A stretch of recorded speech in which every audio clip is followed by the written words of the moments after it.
भानगढ़ का किला। हमारे देश में बहुत प्राचीन किले एवं हवेलियां हैं। हर शहर में मौजूद हैं। हर किला व हवेली अपनी एक अलग कहानी बयान करता है। कई किले एवं हवेलियां हमारे हिंदू राजाओं के हैं और कई मुस्लिम राजाओं के हैं। कुछ बड़े बड़े किलों एवं हवेलियों को सरकार ने अपनी हिफाजत में ले रखा है। सरकार उसकी देखरेख करती है और समय समय पर उसकी मरम्मत कराती रहती है। ऐसा ही एक हवेली जयपुर के छोटे से शहर अलवर में स्थित है। इस हवेली को भानगढ़ के किले के रूप में जाना जाता है, क्योंकि इसका डिजाइन एक किले के आकार का है। ये किला कई वर्षों से लोगों के कौतूहल का विषय बना हुआ है। इस किले से जुड़ी बहुत सारी कहानियां हैं। इस किले को भूतों का गढ़ भी कहा जाता है। ऐसा माना जाता है कि इस किले पर एक श्राप है, जिसकी वजह से यहाँ पर भूतों का निवास है। इसलिए पुरातत्व विभाग ने ये हिदायत जारी करी कि सूर्यास्त के बाद कोई भी पर्यटक इस किले में नहीं घूम सकता। बहुत से लोगों ने इसके राज को खोलने की कोशिश करे, परंतु सभी नाकाम रहे।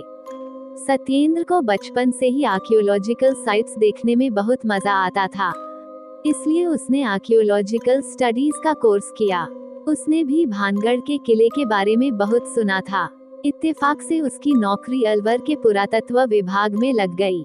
वहाँ भी उसने अपने सह कर्मचारियों से उस किले के भूत के बारे में बहुत कुछ सुना। क्योंकि वह इसमें विश्वास नहीं करता था, इसलिए उसने सोचा कि उसे खुद अंदर जाकर देखना होगा। एक रात जब सत्येंद्र की ड्यूटी किले के बाहर थी, तो उसने सोचा कि आज ही अच्छा मौका है, वह अंदर जा सकता है। वह रात के अंधेरे में चौकीदार की नजरों से बचते बचाते किले के अंदर पहुंच गया। रात बहुत गहरा गई थी। उसने टॉर्च जलाई और किले के अंदर चल पड़ा। रात के समय किला बहुत ही भयानक लग रहा था। वह धीरे धीरे किले के अंदर घुस गया। अब वो किले के उस हिस्से में खड़ा था जहाँ पर सबसे सुंदर नक्काशी का काम हो रखा था। उसने किले की दीवारों पर टॉर्च मारी। तभी उसे यह एहसास हुआ कि किले की दीवारें खुद ब खुद जगमगा रही हैं। ये देख वो बहुत हैरान हुआ कि दीवारों के अंदर से खुद ही रोशनी निकल रही थी। उसने दीवारों के नजदीक जाकर उन्हें छूने का प्रयास किया, तो उसको एक जबरदस्त झटका लगा। काफी समय तक उसके हाथों में जलन होती रही। तभी उसे थोड़ी दूर से घुंघरुओं की आवाजें में आने लगी। वह ध्यान से उस आवाज का पीछा करते हुए उस तरफ चल पड़ा। वह आवाज उसे एक बहुत बड़े कमरे की तरफ ले गई, जो उस जमाने में राजा का मुख्य महल हुआ करता था। जब वो उस महल के अंदर घुसा तो वहाँ का नजारा देखकर हैरान रह गया। पूरा महल रोशनी से जगमगा रहा था। चारों तरफ दिए ही दिए जल रहे थे। सबसे चौंकाने वाली बात ये थी कि उसे उस महल में लोग दिखाई दे रहे थे। बहुत सारी दास दासियां वहाँ घूम रही थी। पूरे महल को एक दुल्हन की तरह सजा रखा था। ऐसा लग रहा था मानो किसी की शादी का फंक्शन चल रहा हो। सत्येंद्र ने जब वहाँ लंबे चौड़े पहलवान जैसे सिपाही देखे, तो उन्हें देख वो डर गया और एक खंभे के पीछे छुप गया। तभी एक पहरेदार ने राजा और रानी के आने की घोषणा की। उनकी आते ही ढोल बजने लगे और दासियां फूलों की वर्षा करने लगी। राजा और रानी अपने अपने सिंहासन पर विराजमान हो गए। सत्येंद्र ने महल में नजर दौड़ाकर देखा, तो उसने पाया कि वहाँ बहुत सारे लोग भी मौजूद थे, जो शायद उस राजा की प्रजा थी। राजा के सिंहासन के सामने बहुत सारे छोटे सिंहासन थे, जिन पर बहुत से मंत्री बैठे हुए थे। सत्येंद्र ने नजरें उठाकर देखा तो ऊपर पर्दों के पीछे कई रानियां बैठी हुई थीं। उसे अपनी आंखों पर विश्वास नहीं हो रहा था। उसे लग रहा था कि यह सब एक छलावा है। वह जैसे ही खंभे के पीछे से निकल आगे बढ़ने को हुआ, तो पहरेदार ने राजकुमारी के आने की घोषणा कर दी। सत्येंद्र की नजरें द्वार पर गईं, तो उसने देखा कि एक बहुत ही सुंदर और आकर्षक सी लड़की राजकुमारी के वेश में चली आ रही थी। सत्येंद्र ने इससे पहले कभी उससे ज्यादा खूबसूरत लड़की नहीं देखी थी। वो उसे देख मंत्रमुग्ध हो गया और वहाँ खड़े हो उसे निहारता रहा।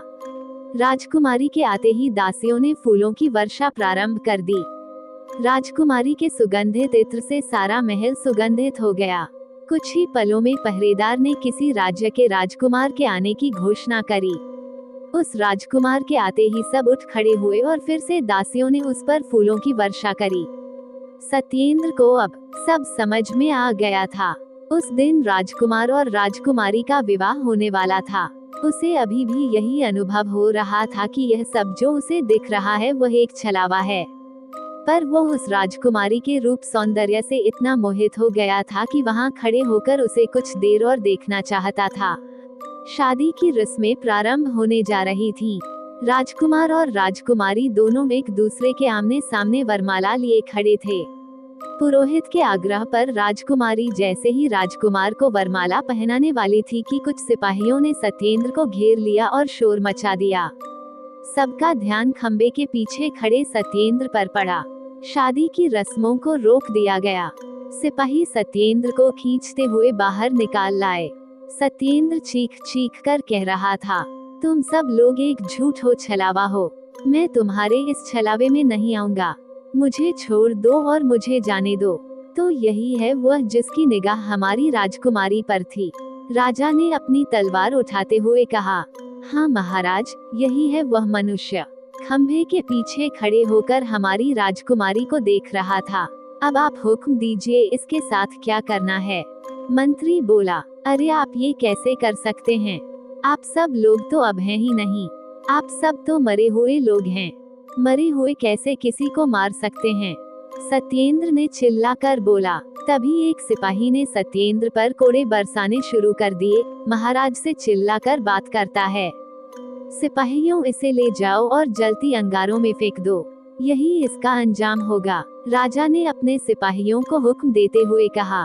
तभी राजकुमारी बीच में बोल पड़ी, नहीं महाराज, इसको इतनी आसान मौत नहीं देनी चाहिए।